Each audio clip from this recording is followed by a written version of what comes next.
di dalam hati, Tuhan, apa yang harus saya lakukan? Saya menangis. Air mata tidak tertahankan, saudara. Bukan karena saya menangis di rumah gak punya beras, saudara. Bukan. Tapi sukacita besar. Karena saya seolah-olah melihat Yesus yang sedang menderita saat dia dicambuk. Saat dia diseret. Saudara, saudara bisa bayangkan penderitaan Yesus. Itu untuk siapa? Saudara, untuk menebus tiap-tiap dosa manusia, termasuk saudara dan saya. Sudah terbiasa, saya selalu begini, kalau Paskah itu saya selalu hancur, saudara.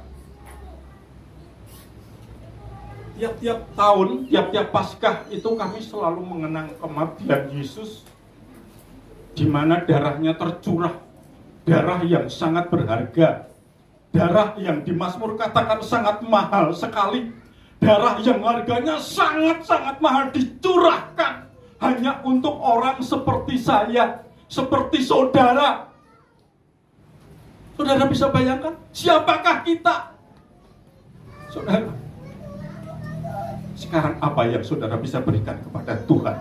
Allah yang mengasihi kita, yang sudah berkarya atas penebusan dosa manusia, menyediakan darah sebelum dunia dijadikan, berkarya sampai kurbankan putranya yang tunggal, Yesus Kristus namanya.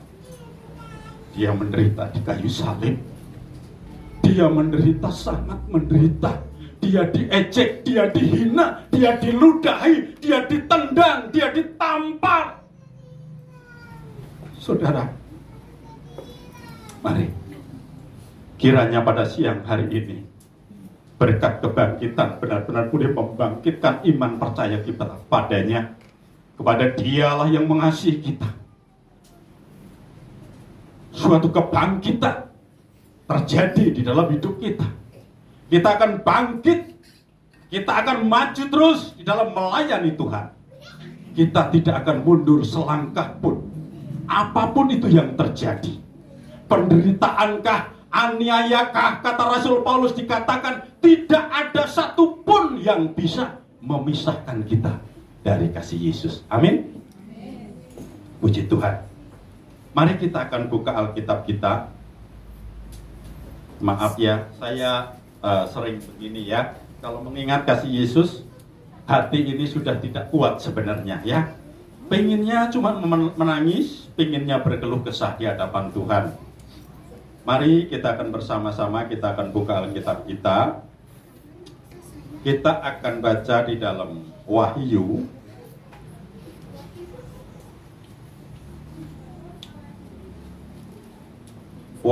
pasal yang pertama. Kita akan baca bersama-sama ayat yang ke-8.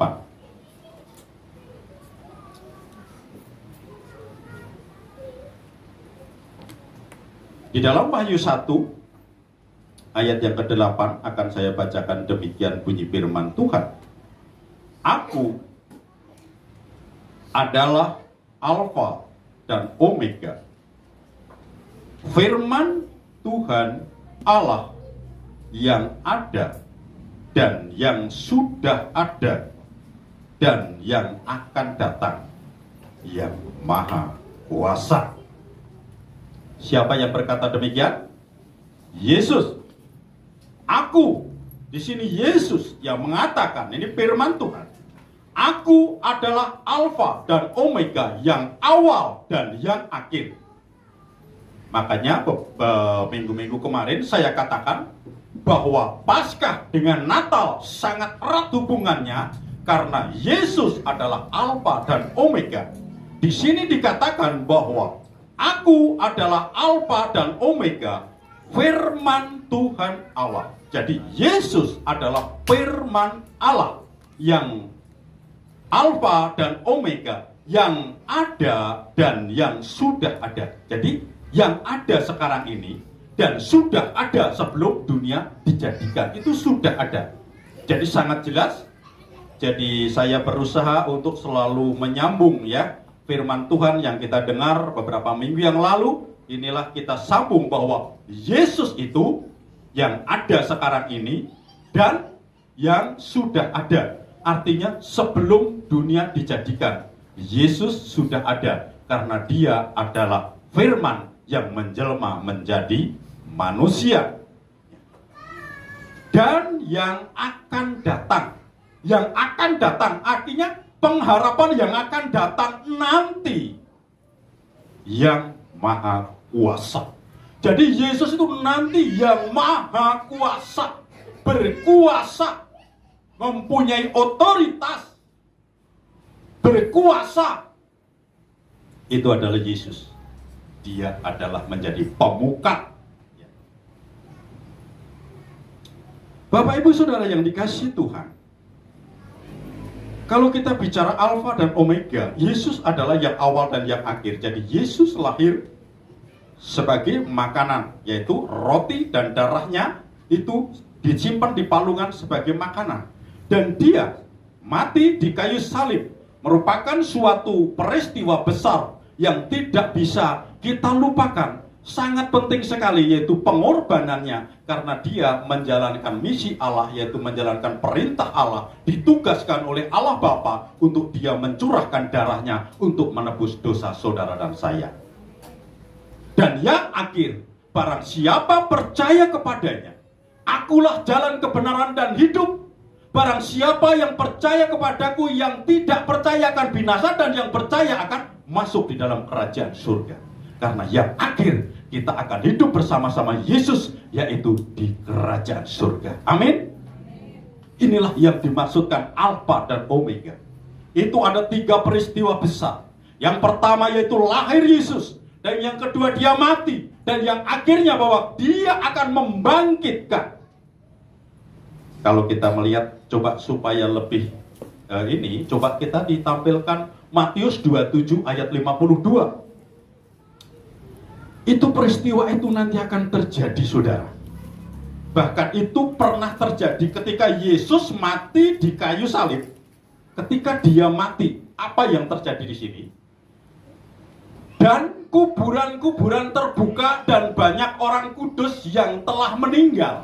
Perhatikan, banyak orang kudus yang telah meninggal bangkit. Artinya, sebelum Yesus mati di kayu salib, itu sudah banyak orang-orang kudus yang sudah meninggal. Halo?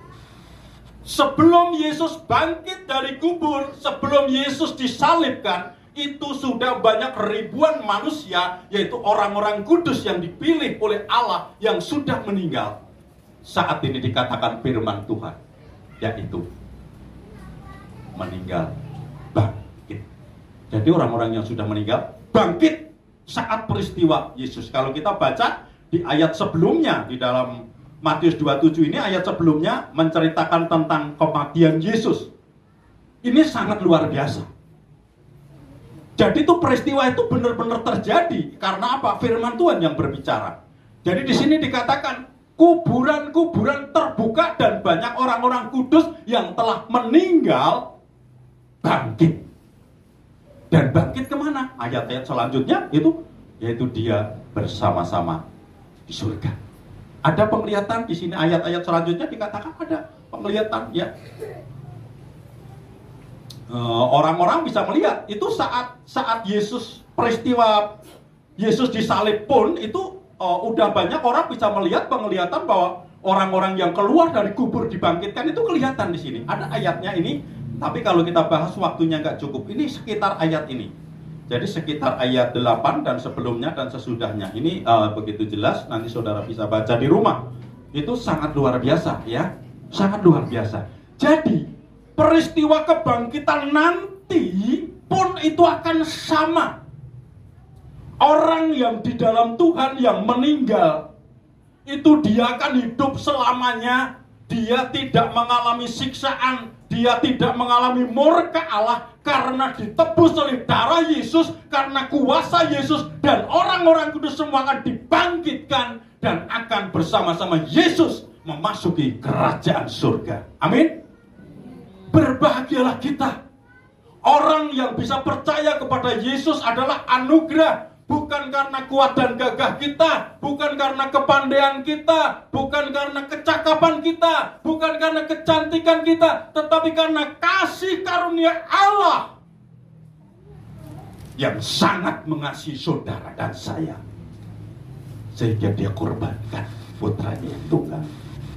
Darah Yesus tercurah untuk membenarkan, untuk menguduskan, dan juga untuk menebus saudara dari dosa. Itu adalah mukjizat. Sering saya katakan, mukjizat yang tidak bisa dilakukan oleh iblis, yaitu menarik manusia dari lumpur dosa, dia diangkat masuk di dalam kerajaan surga. Itu adalah mukjizat, hanya Yesus yang bisa melakukan. Amin. Hanya Yesus. Bahkan untuk menebus satu jiwa, firman Tuhan dikatakan, harta seisi dunia ini tidak akan bisa untuk menutupi, untuk menebus satu jiwa manusia. Tidak bisa. Ya. Kita akan berlanjut. Mari kita akan buka Alkitab kita kembali. Saya tolong ditayangkan di dalam Yohanes 1 ayat yang ke-10. Yohanes pasal 1 ayat yang ke-10. Di sini dikatakan dengan jelas bahwa ia telah ada di dalam dunia dan dunia dijadikan olehnya, tetapi dunia tidak mengenalnya. Ya. Dunia tidak mengenalnya, padahal dunia diciptakan olehnya, oleh Yesus, oleh Allah. Tetapi dunia tidak pernah mengenal Yesus. Untuk itu, beberapa bulan yang lalu pernah saya beritakan di sini. Saya sampaikan firman Tuhan. Kalau saudara mencatat, harus saudara ingat, yaitu tentang hikmat Allah. Tentang hikmat Allah. Di situ yaitu rahasia. Hikmat Allah yang rahasia di sini dikatakan bahwa dunia yang diciptakannya pun tidak mengenal Dia. Jadi sangat rahasia untuk orang-orang yang tidak percaya Yesus, yang mengabaikan Yesus, yang meludahi Yesus, yang menyiksa Yesus, yang mencibir Yesus, dan lain sebagainya. Itu sangat rahasia. Dia tidak akan pernah mengerti mukjizat. Dia tidak akan mengerti kuasa Allah. Tetapi bagi orang-orang Yahudi, firman Tuhan dikatakan, bagi kita orang-orang percaya kepada Yesus, bahwa hikmat Allah itu sudah tidak rahasia lagi, karena terbuka dengan sangat jelas. Begitu Yesus mengajar murid-muridnya, Yesus selalu memakai perumpamaan. Itu artinya bahwa hikmat Allah itu sangat terbuka untuk orang yang percaya. Tetapi kenapa banyak orang yang tidak percaya, bahkan mengaku dirinya Kristen, tapi tidak pernah ada pertobatan, tidak pernah mau menuruti firman Tuhan, tidak mau makan daging Yesus dan darah Yesus, yaitu firman yang keluar dari mulut Allah. Saudara, untuk itulah seringkali saya menangis. Untuk itu saya seringkali mencucurkan air mata. Tidak mudah untuk mengajak orang untuk ibadah. Tidak gampang mengajak orang untuk berdoa. Tidak gampang untuk mengajak orang untuk persekutuan. Saudara, berbahagialah kita yang ada pada siang hari ini. Kita ada sebagaimana kita ada. Semua karena anugerahnya. Amin. Di luar sana banyak orang Kristen tidak pernah ke gereja. Pengakuannya orang Kristen, tapi tiap harinya ada di tempat judi, tiap harinya di tempat bar, tempat minum, mabok, dan lain sebagainya. Saudara yang dikasihi Tuhan, ini saya sampaikan untuk kita berbahagia kalau saat ini kita ada di tempat ini. Saudara, libur Paskah, orang Kristen banyak pergi ke tempat pemancingan, bukan mengutamakan ibadah, tapi pergi ke tempat pemancingan, mencari hiburan, mancing, dia hiburan dengan ikan. Saudara, saudara kita bayangkan, ini realitanya saudara. Kenyataannya, tidak banyak orang yang bisa mengutamakan, oh ini Jumat Agung, Kita harus merayakannya. Kita harus bersyukur kepada Allah yang sudah mencurahkan darahnya untuk kita. Ayo kita berbondong-bondong pergi ke gereja. Kita menyembah Dia, kita mendengarkan firman Tuhan. Tetapi dia pagi-pagi buta minum kopi, ngerokok 1 batang, persiapkan itu pancingan. Berangkat dari pagi, pulang malam, bawa ikan 3 biji, pikir-pikir jika nogelonya sehari berapa? Bawa ikan 3 ekor kecil-kecil. Dia mancing harus bayar, tapi itu menjadi kesukaan. Itulah yang dimaksud hikmat Allah yang rahasia, tidak pernah terbuka bagi orang-orang yang tidak mengenal Tuhan. Bapak Ibu Saudara yang dikasihi Tuhan, kita akan buka di dalam 2 Korintus 5.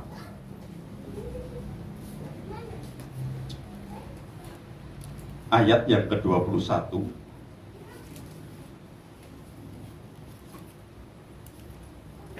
Kiranya ini akan lebih bisa menggoncang hati kita, roh dan jiwa kita ketika kita mendengar pernyataan Rasul Paulus yang ditulis di dalam 2 Korintus 5 ayat 21.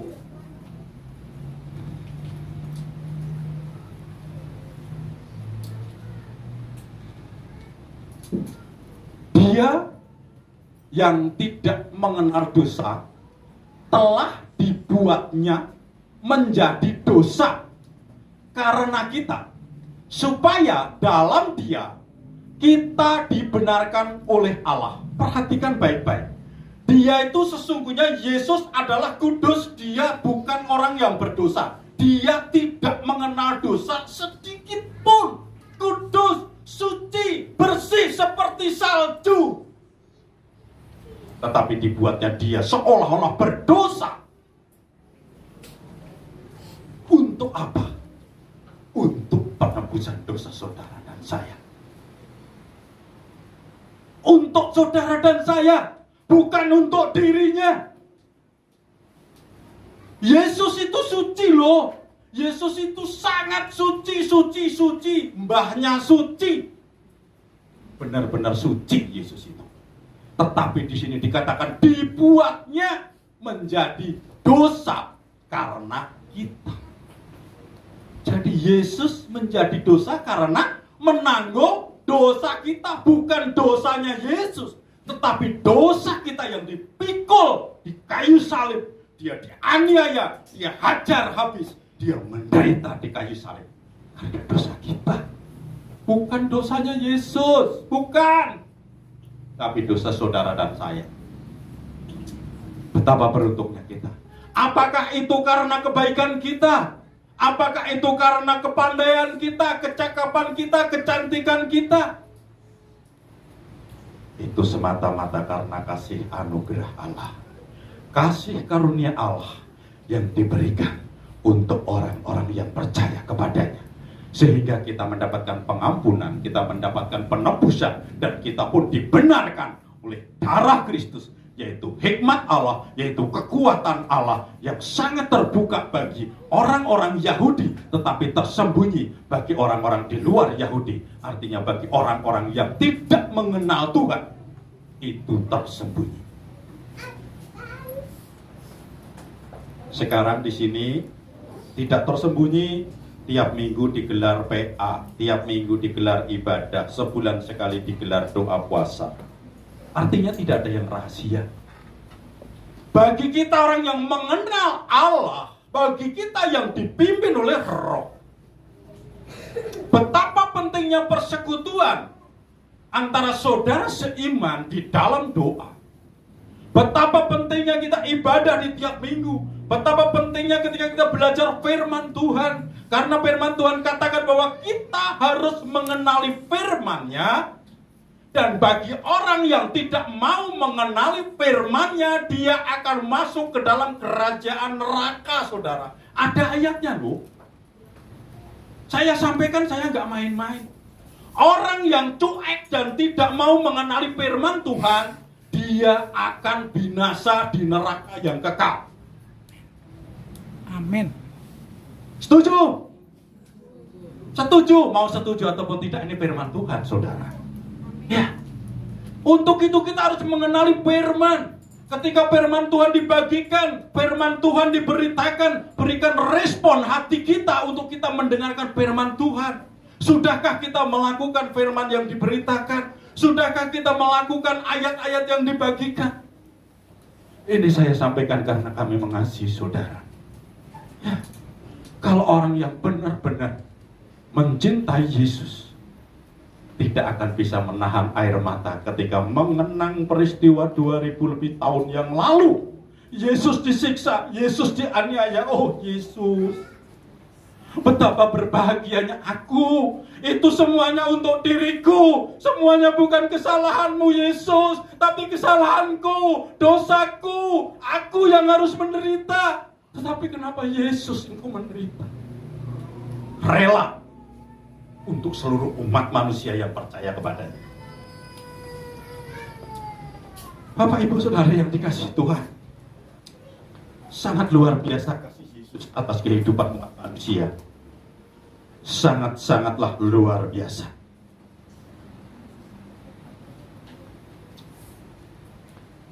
Tolong ditampilkan Roma 6 ayat 23. Ini ayat yang sangat terkenal.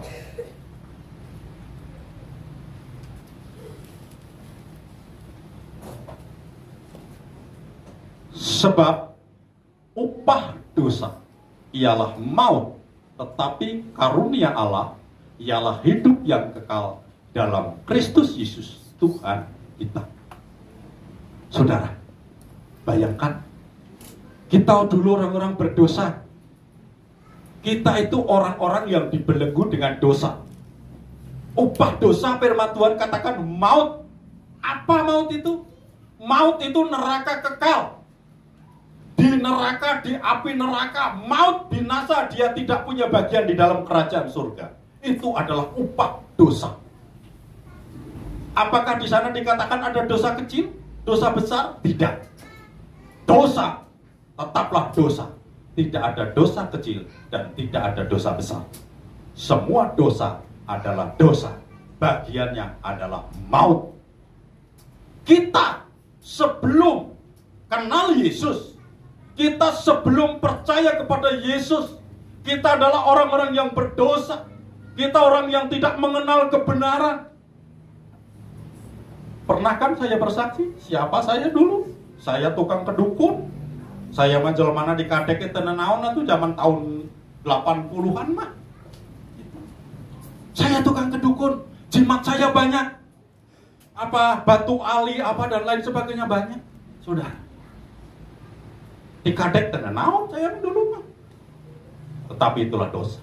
Ketika kenal Yesus, kata Rasul Paulus, semuanya adalah sampah, sia-sia, tidak ada artinya. Hanya Yesus yang sangat berharga di dalam kehidupan. Amin. Itulah sebuah komitmen, saudara. Saya takut mendengar firman Tuhan ini, bahwa upah dosa adalah maut. Saudara, berapa kali saya sampaikan di sini, jadilah orang Kristen ketika kita nanti meninggal, pulang ke rumah Bapa, kita akan mendengar suara, "Hai, mari hambaku yang setia, masuklah bersama-sama aku ke dalam kerajaan surga." Itu menjadi harapan semua orang Kristen, orang yang percaya Yesus. Tetapi ada satu ayat yang mengatakan, "Enyahlah hai hamba yang jahat." Pernah dengar? Saudara, apakah kita nanti golongan yang akan masuk surga, atau kita akan mendengar kata-kata seorang hamba yang jahat? "Aku tidak kenal kamu." Tuhan berkata begitu.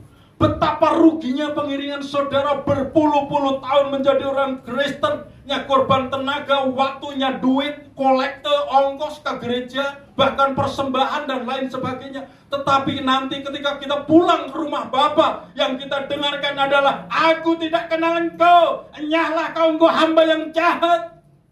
Saudara, siapa yang dikatakan itu? Orang yang tidak mengenal firman Tuhan. Orang yang tidak pernah melakukan firman Tuhan. Orang yang mendengar firman satu dari telinga yang satu keluar ke telinga yang satu lagi, dan firman Tuhan berlalu seperti itu saja dan tidak pernah ada perubahan dalam hidupnya, tetapi pengakuannya orang Kristen, KTP-nya orang Kristen, kalau Natalan baju nage baru pasti ke gereja, tapi tidak pernah ada perubahan dalam hidup, tidak mengenal firman Tuhan. Itu nanti Tuhan akan berkata, "Enyahlah, aku tidak kenal kamu. Engkau hamba yang jahat." Betapa ruginya kita, menderitanya kita.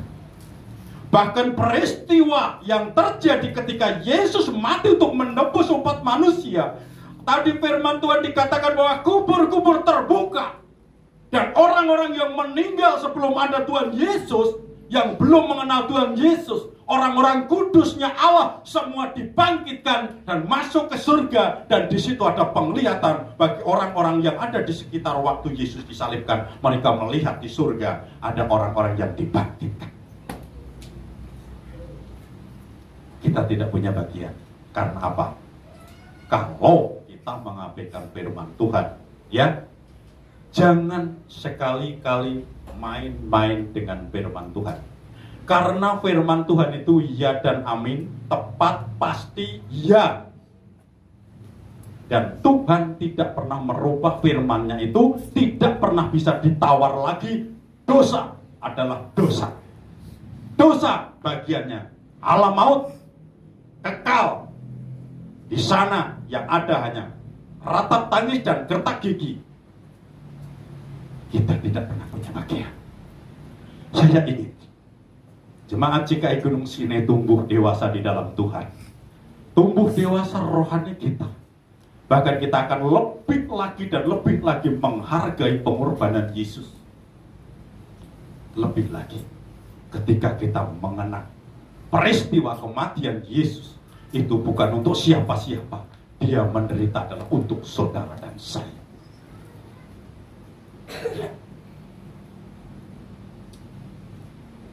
Bapak Ibu Saudara yang dikasihi Tuhan,